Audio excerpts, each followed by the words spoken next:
Well, welcome everyone to the 26th episode of the Bamboo Lab podcast. I'm your host, Brian Bosley, and for the better part of the past 25 years, I've had the greatest honor to be able to work alongside and coach some of the world's top performers. And what we do here at the Bamboo Lab is we simply bring those ideas and strategies directly to you, to your headphones, to your car, to your office, and to your home. You ever feel sometimes you're just underachieving, you're not reaching your full potential? You feel like you're that hamster stuck on the wheel and you're spinning, but you're not going anywhere. And you just know deep down that you've got so much more to offer to the world. Well, if so, you've landed in the right spot. This Bamboo Lab podcast is written, created, edited, and broadcast just for you, all you strivers, thrivers, and survivors out there.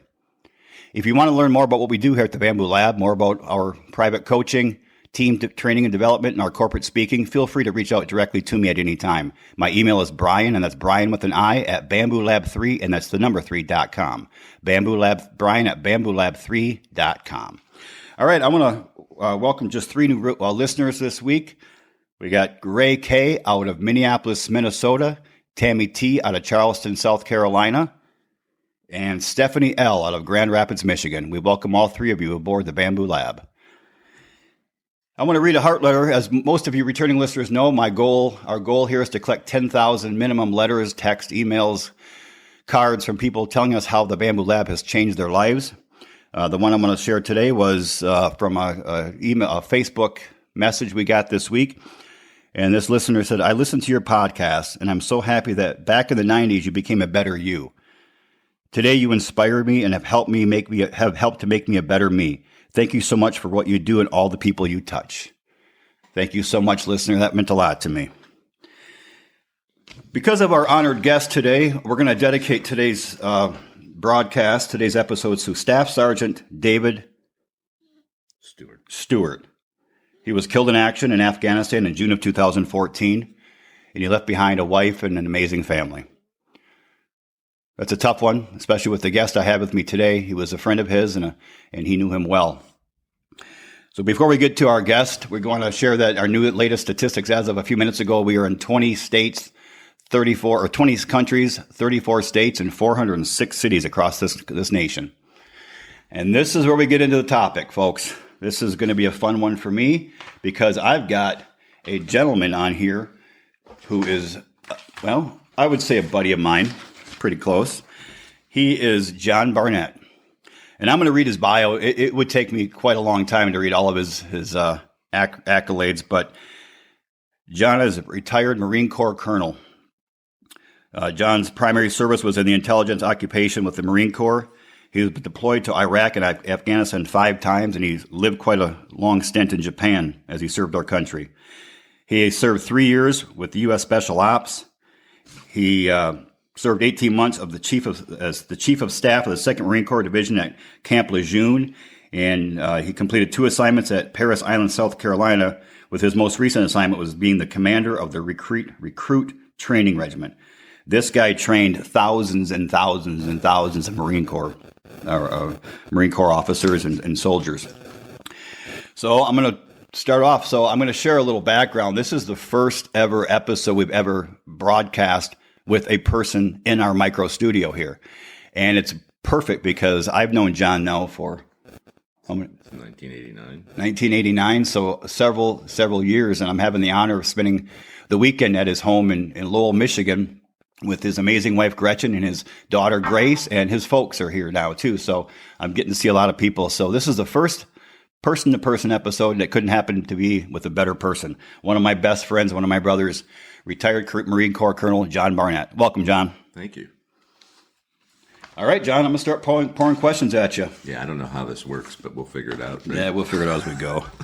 We're not drinking beer, audience. We are drinking coffee this morning, though. So I just want to find out, John, I know all about your story, where you're from, your family, but I'd like the listeners to know a little bit about who you are. Where you're from, tell them who John Barnett is. Yeah, so I was born in the Metro Detroit area. Specifically, I was born in Warren, Michigan, and grew up in Metro Detroit, and went to Bishop Foley High School, Go Ventures, and after that went to Central Michigan, and that played rugby at Central Michigan. That's kind of what my major was. It was actually psychology, but my degree. But the rugby I look back on it a lot about the Marine Corps too. People ask me a lot, like, why did you join the Marine Corps? I'm like, well, I was playing rugby. I was into team sports, and I just wanted another team after I graduated from college. And I didn't know what to do with a bachelor's degree in psychology. So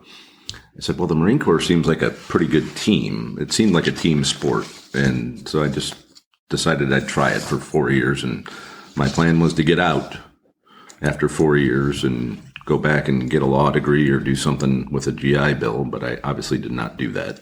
So, And how many years? 28 years. 28 years in the Marine Corps. And I know it's cliche to say thank you for your service, so I won't say that, but I think all the audience is very appreciative. All of our the Marine Corps and all of our armed forces, men and women who out there protect our country. So I think that's needless to say. So, all right. So, I know that I don't want to ask my standard questions today. I want John and I to talk, and I want him to share some of his experience in life in the Marine Corps, because every time we sit down and get together, I hear more stories that sometimes blow my mind. But the one question I do want to ask is, when you were growing up, John, who was your greatest inspiration besides myself when you met me? I mean, a lot of it was just family, my aunts and uncles, and obviously my parents. Life wasn't perfect, but they always set good examples, I thought, and maybe I didn't appreciate them at the time, but I look back on it now and realize I had a pretty solid foundation. Yeah.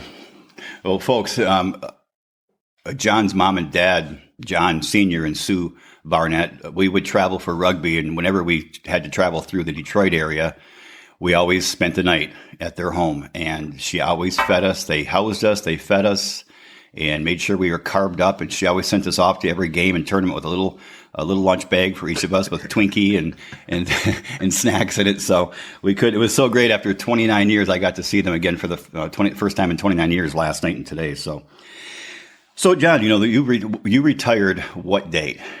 November of 2019, or October 31st of 2019. And over the past 3 years close to 3 years, What has been your greatest learning? I did a year at the VA working in behavioral health and doing counseling, and I was always intrigued by that. Obviously, that was my degree in college. I'm not a psychologist, but I do have a degree in psychology. And so I got to do some counseling with veterans that were coming out of, not all of them, but a lot of them were coming out of inpatient treatment for post-traumatic stress and substance use, and trying to find them a purpose in life. So I learned a lot about that, and it really resonated with me and I learned this from my coworkers, honestly, who were all certified counselors, and I was not, but I was allowed to do it. That work is a purpose, right? You have to have a purpose in life. Like I could be retired right now and doing nothing. I mean, my wife has a full-time job, and I could just sit around and do nothing. And I've tried that, and it doesn't work. I need a reason to get up and go do something every day. It's not about the money, but an occupation of some sort gives you a purpose in life. And that was our mantra when we were counseling the veterans, because they would stall out sometimes. And even I almost did a couple times after I retired. So I learned a lot from that. And then I left the VA after a year, and I taught high school psychology as a full-time sub, which was fun. And I learned a lot about, I'd been around 19 to 21-year-olds my entire time in the Marine Corps. That was the primary, the backbone of the Marine Corps are the 19 to 21-year-olds or 18 to 21-year-olds. And so it wasn't that hard of an adjustment to be with 16 to 18-year-olds in high school, but I learned a lot about them, and they're just hungry for education. They fight it sometimes, but they really want to learn, and they want to hear stories. And I'm a prolific storyteller. You're a storyteller. Sometimes an exaggerator. But I thought they enjoyed hearing stories, and they weren't all war stories, and just telling them stories about life. And in psychology, you can do that when you're teaching psychology and AP psychology and child development. They want to hear stories about here's what happened to this person at this time, and this is why they made this decision. And I learned a lot from their questions. They would ask a lot of really crazy questions, but I learned a lot from the questions they would ask. Well, what I like to capture some of the learnings and share them and kind of pause each time. What I think John said here that got me, that I connected with most was we have to have a purpose in life, a reason to get up and do something every day. And I think so many of us, we fight that so often. And I had a conversation yesterday with some folks talking about the people we know in life who are happiest are always the ones who are also the most productive.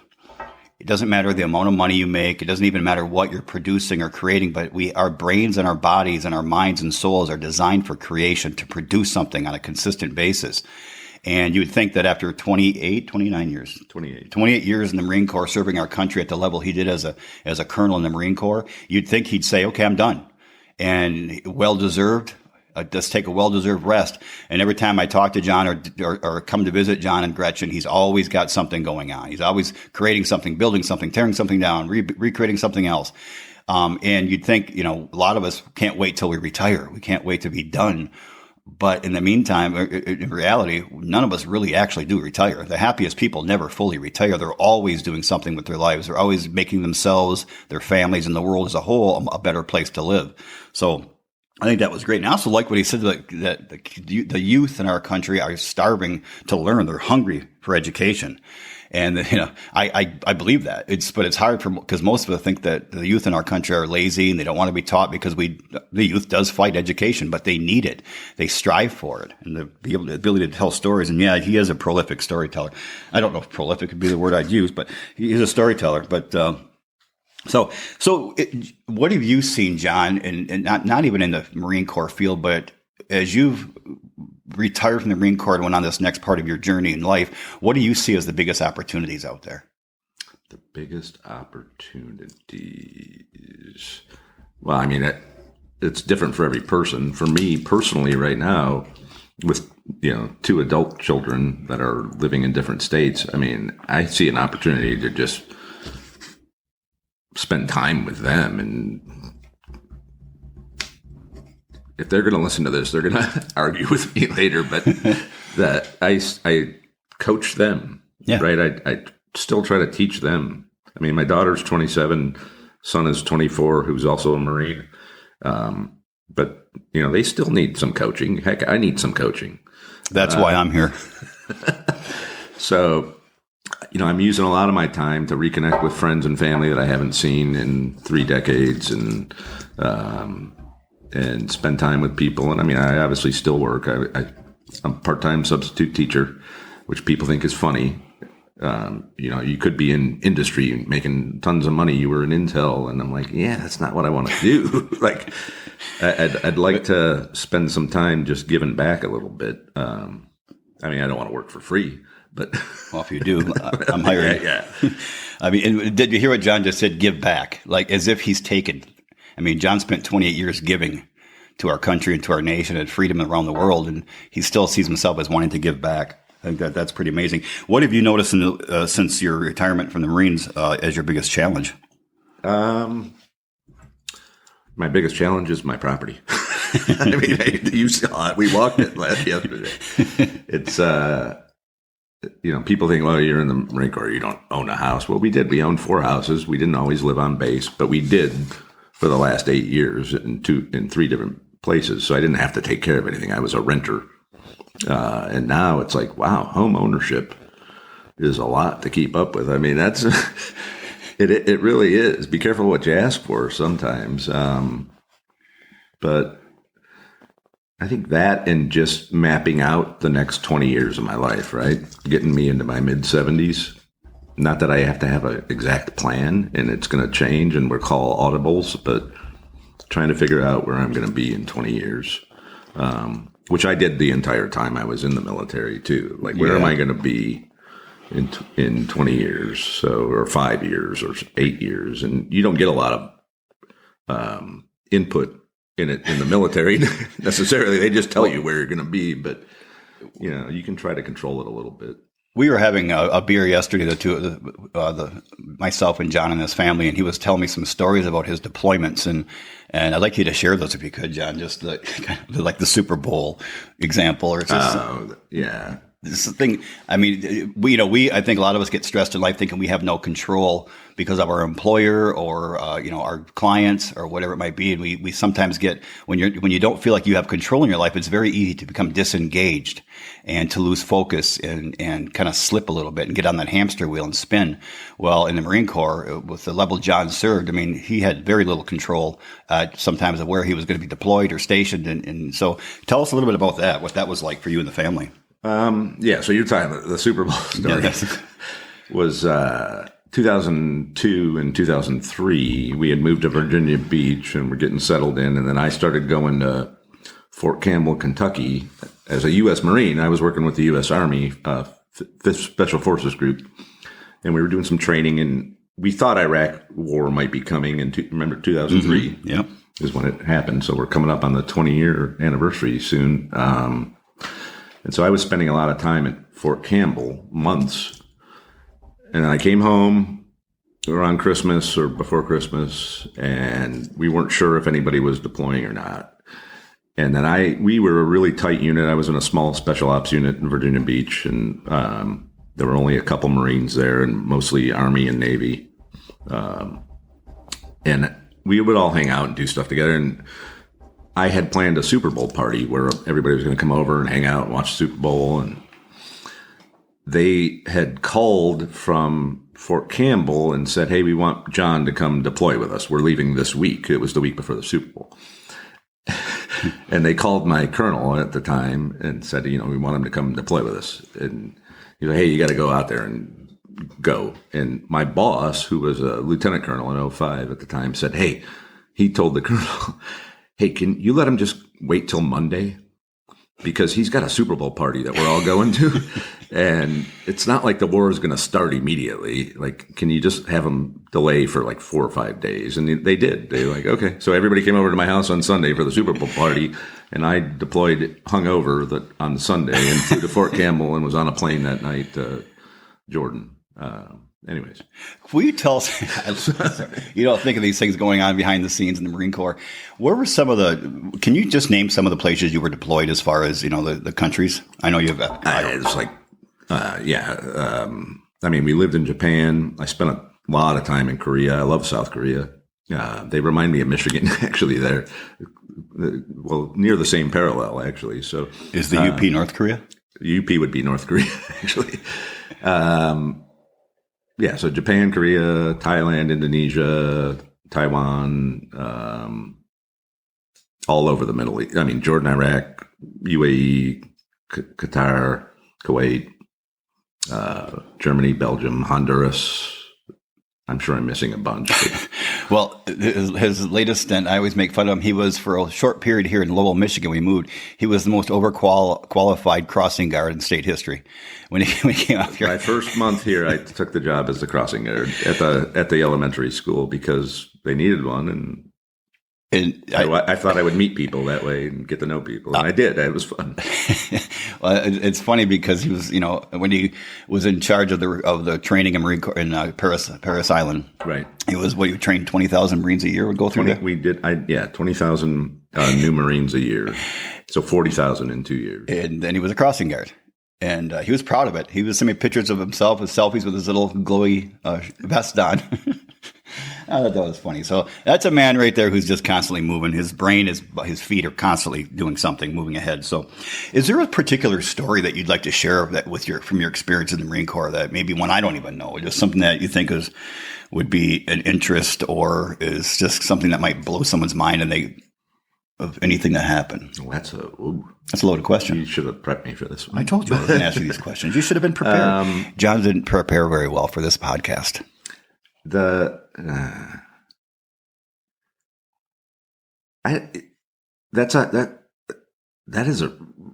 a tough one, man. After 28, okay, I'll think about that one then, because I have a question to ask you. Because and I'm going to start asking a lot of my guests this question, but I think you're the first one. And when somebody in your life is messing up, they're doing stupid shit.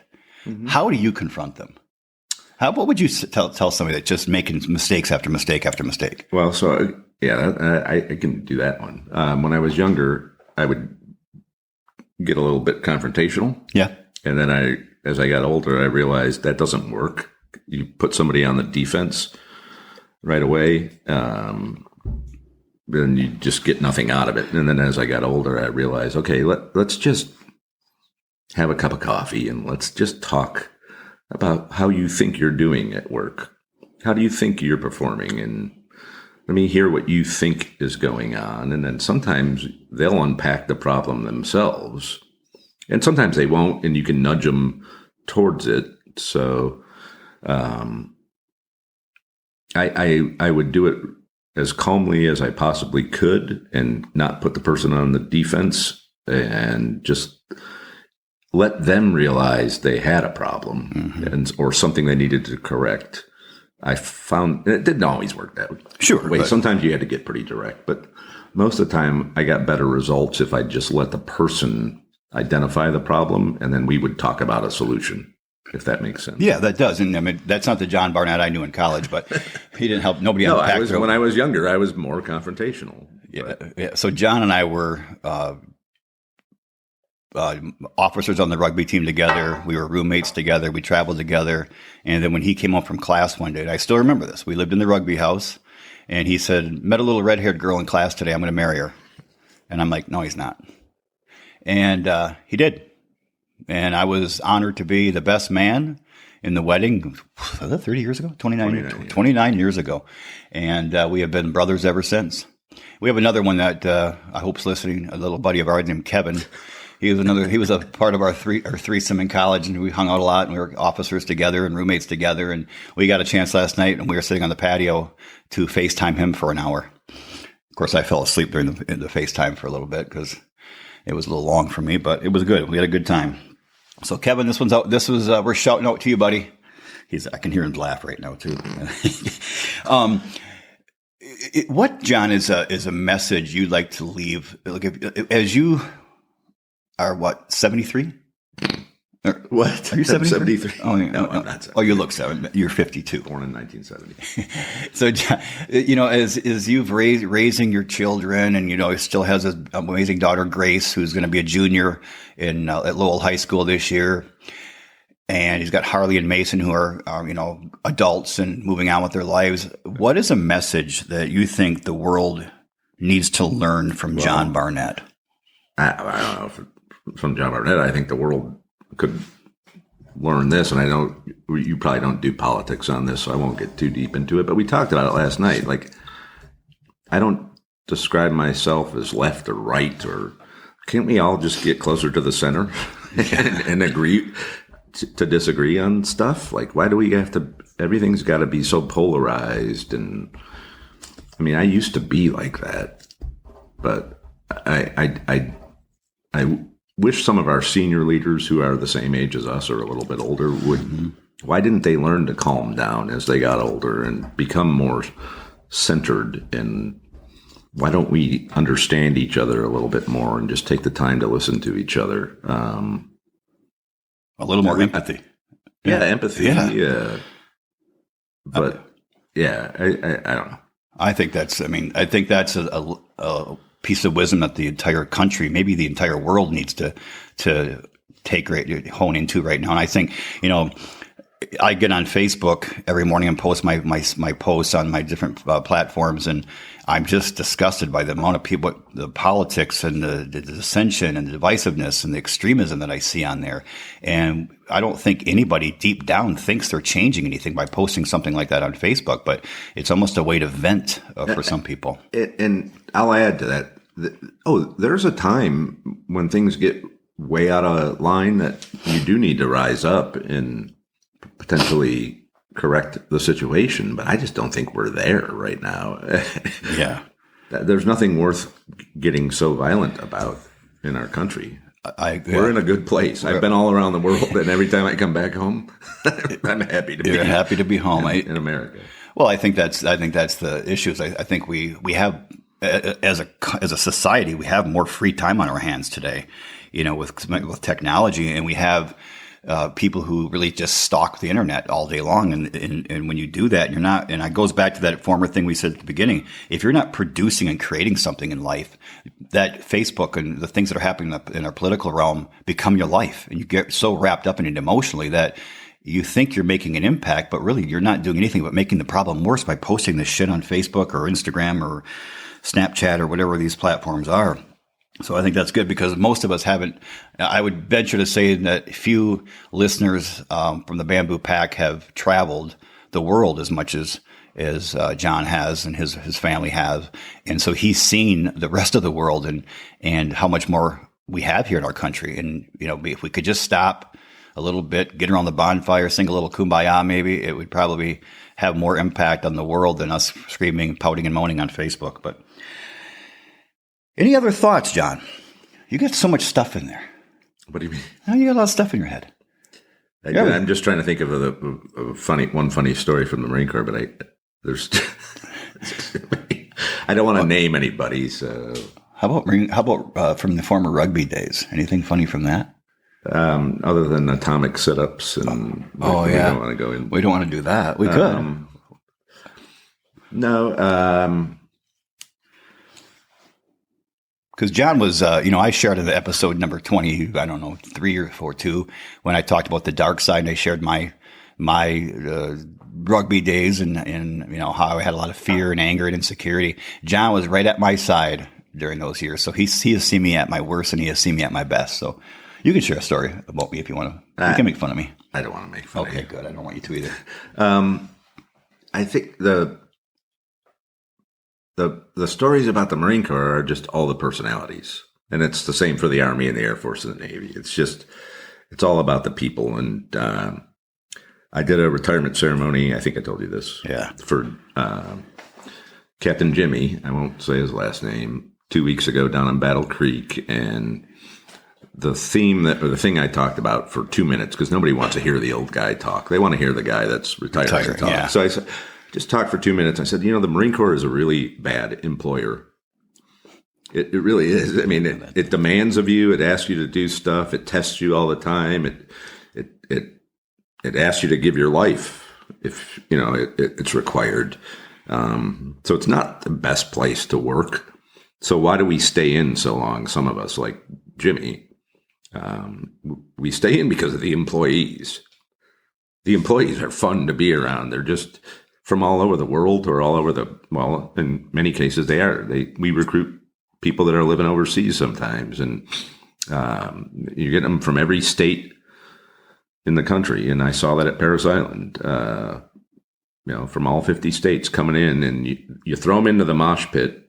I'll digress a little bit and change it to Parris Island, but it was fascinating to watch down there because you are getting people from 50 different states and you're throwing them in a squad bay and 90 of them are living together in bunk beds that don't know each other, from different cultures and from different races and different ethnicities and from different backgrounds, and they just figure it out because you put them under stress and you make them do something together as a team.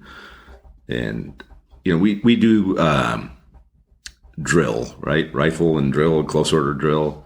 And people would always come down to Parris Island and visit and say, why do you guys still do this stuff? It's archaic. It's old. It's, well, we do it because there's a competition between 6 platoons usually. Okay. And they compete. And I said, I don't know any other activity that we could do. We could take strangers that don't know each other and get them working together as a team. We could have them play football. We could have them do rugby, but we're going to get a lot of injuries if we do that. So here's something that we can do that still hardens your body, close order drill, carrying a rifle, moving it around, marching, and doing it in precision and doing it together as a team. And you got to figure it out in about 7 weeks, and then we're going to evaluate you on it. And so, yes, it is archaic, but it gets them working together towards a common goal very quickly.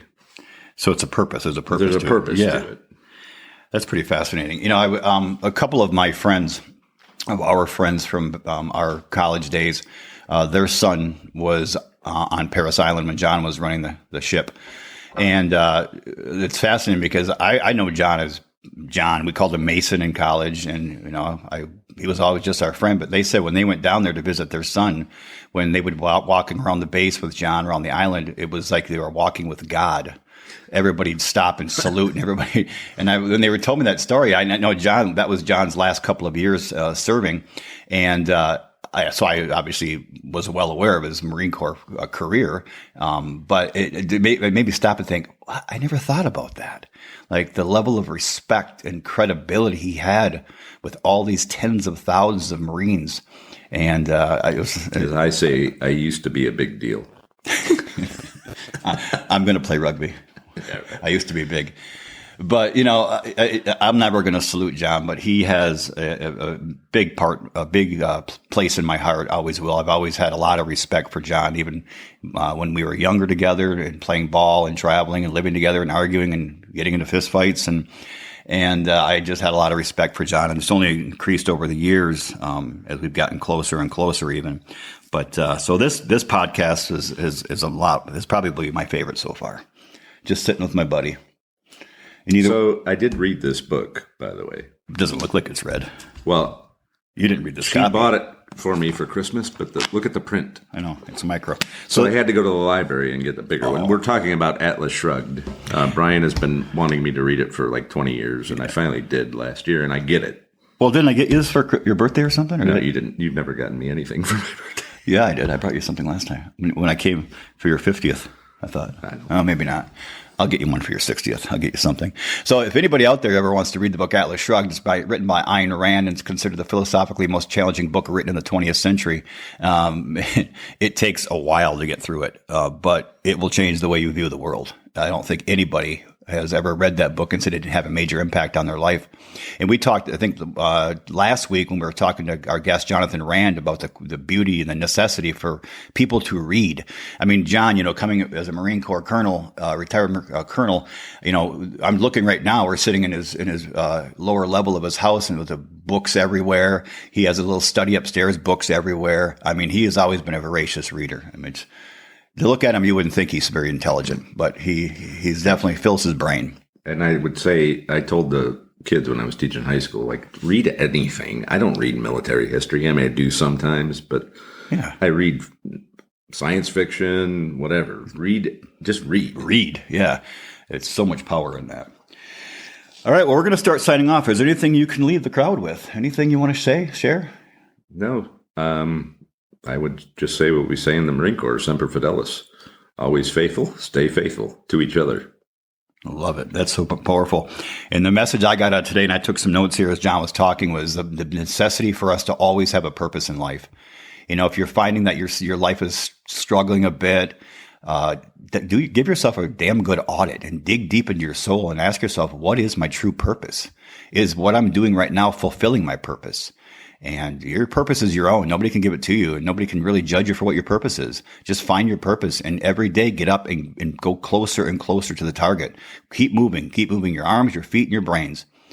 In the meantime, folks, thank you for being a part of our Bamboo Lab. We're blessed to be a part of your lives on this beautiful day. We will be signing off. In the meantime, please get out there and sculpt your life. Strive to be your best every single day. Show love and respect to other people. And live intentionally, live consciously. John, it was so great to have you on here, buddy. Give me a hug. I love you. I want you to say I love you back. I love you. It was always hard to get John to say I love you when we were younger. But anyway, this was one of my favorite podcasts. We had an amazing guest. I want to thank him. And feel free to please send out some letters. I want to hear what you guys thought of our podcast, what you learned from John, and please share this podcast episode with 3 other people. Go down Spotify, Amazon Music, iHeartRadio. I think we're on 18 or 20 platforms. Rank us, rate us, subscribe, follow us, and share it with 3 people. All right. God bless you all. God bless yourself, your family, your friends, and by all means, God bless those amazing dreams you carry in your heart. And Semper Fi. And Semper Fi.